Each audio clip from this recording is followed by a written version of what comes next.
Yeah. About whatever. Glug, glug, glug, glug, glug, glug, glug.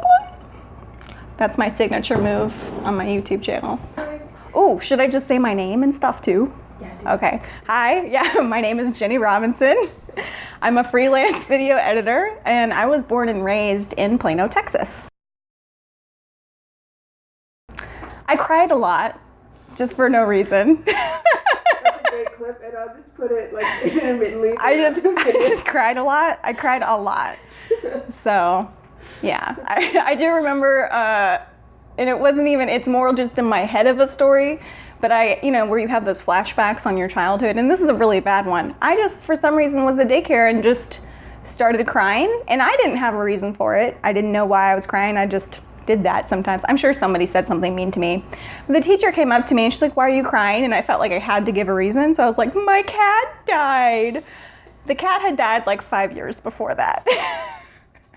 And I didn't like that cat. Yeah. But that was like the first thing that popped in my mind. I'm like, I'll just say my cat died.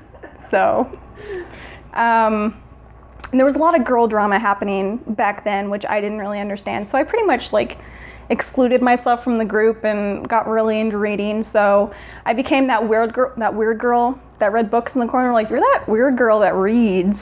Yeah, the Secret Circle books, Vampire Diaries, those were just anything by L.J. Smith. She was like one of the first authors I ever discovered, and really just brought me into that whole loving of vampire, mystical, supernatural creature genre type books, and haven't really put them down ever since. I started experimenting with makeup before I was allowed to. I do have a lot of flashbacks of that, I wasn't allowed to wear makeup until like the 8th grade, technically, but I was secretly putting eyeliner on after my mom left in like the 6th grade, because at the time I had a friend, she wore makeup, and she told me that I needed to wear makeup, and so I was like, I'll think about it, but I did it, because she had boobs and I didn't, so I figured she knew what was going on. My mom would leave for work before I actually had to go to school, and because my school was in walking distance at Armstrong Middle School, I lived across the street, so I would walk to school.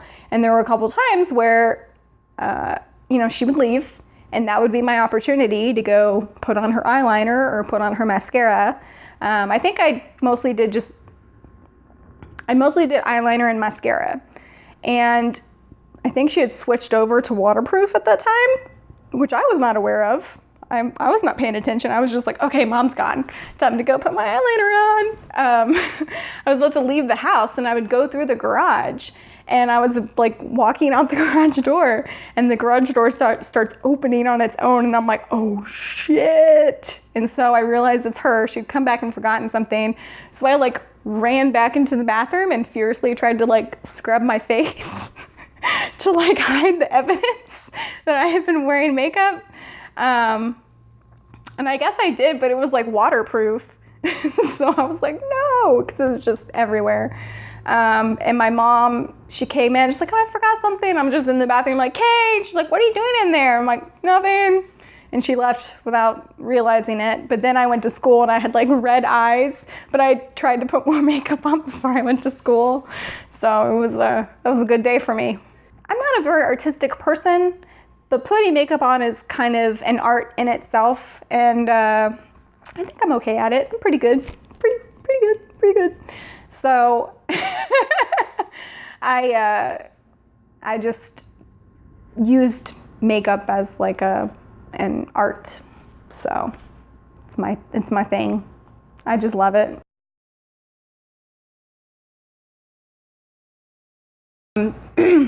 I found a ad on Craigslist saying they needed a marketing intern, and so I applied for it, and David, who's the president of Goliath, called like an hour after I sent the thing, and we set up an interview, and this was in like October of 2009. So I started working part-time out of his house in his dining room, pretty much doing all the stuff that him and at the time his assistant Jody didn't want to do. So I started from there and worked there for about 6 years and became their video editor and their website developer and maintainer and everything else. Okay, yeah, the blue Odyssey minivan that is David Norman's. It was kind of the savior of the company, but when I was working there at the very beginning, there was a company in a shady part of Dallas that he would not give the guy the product until the guy gave us the check because he was not reliable in actually paying his bills.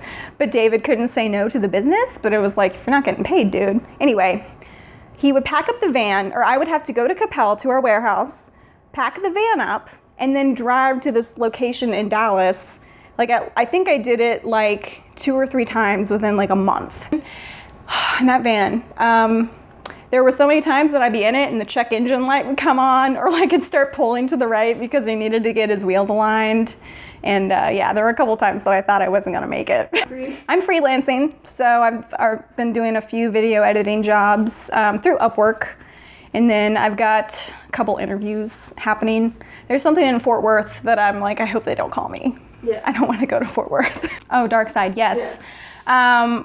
The dark side of freelancing is if you don't have first of all, if you don't have the contacts, you can't really freelance anywhere. I found that Upwork is actually a really good way to find new clients. However, those new clients want things for cheap. And they're like, we want this project. We're going to do this project. We're totally motivated to do this. And then they kind of fall through. So turnaround times, I knew that there were certain times that commercials needed to be done. Pretty much what I did at Goliath, my main video editing stuff was taking commercials that were done in Europe and Americanizing them. When it's done properly, and you're given the right amount of information, you should have at least, I feel, 2 weeks, 3 weeks, like a month. Like pretty much a month.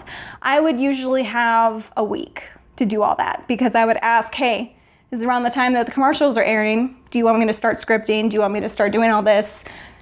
I don't have a final commercial. Can you please work on getting that? And so I would usually have about a week, 2 weeks. But I think in other areas there was a little more time. I think there's more time given personally. So, but that's how that was here.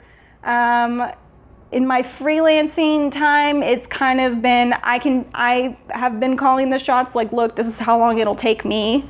If that's fine with you, we can do it then. Like we can, I think if you're going to do freelance and you really, excuse me, hey there, you really need to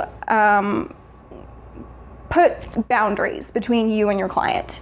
I'm only gonna work Monday through Friday, 8 to 5, whatever boundaries you want to give. You don't personally have to follow them, but you have to tell that client that because it's your livelihood and they've come to you with a job. And if you know that you're capable of doing it and you, it's something totally in your wheelhouse and you're not faking it until you make it, then you can, yeah.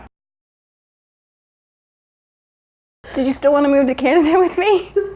Evan's not going to move with me, but if you're down, I'm down. I'm already working on the accent, so we can just go up there and it's all good, eh? Because this is America. This is America. It's America. Alaska is part of America, but not Canada. So we could move to Canada, eh? And we'd be fine, eh? Yeah? Let's move to Canada. Sure. The future? Yeah. Well, I've been thinking about it for a while, and my overall plan is to be happy, but a lot of big businesses are coming down to Dallas, and there's a lot of need for, or there's also going to be a lot of future need for like graphic designers, production companies in general. So even though I love video editing, I think that my skills, my organizational skills, and my just being able to kind of find trends and see what's popular in popular culture is going to help with this. But probably either opening a production company or being a producer somewhere else. So going more into the pre-production side and the getting the funds to make these projects happen. So producer role would probably be my future plan. So.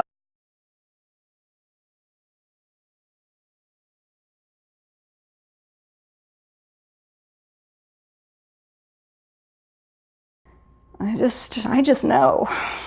Jenny always knows.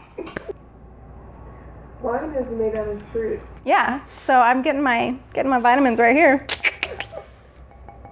Yeah. So I just drank a lot and smoked a lot of weed. And that's about me now, so.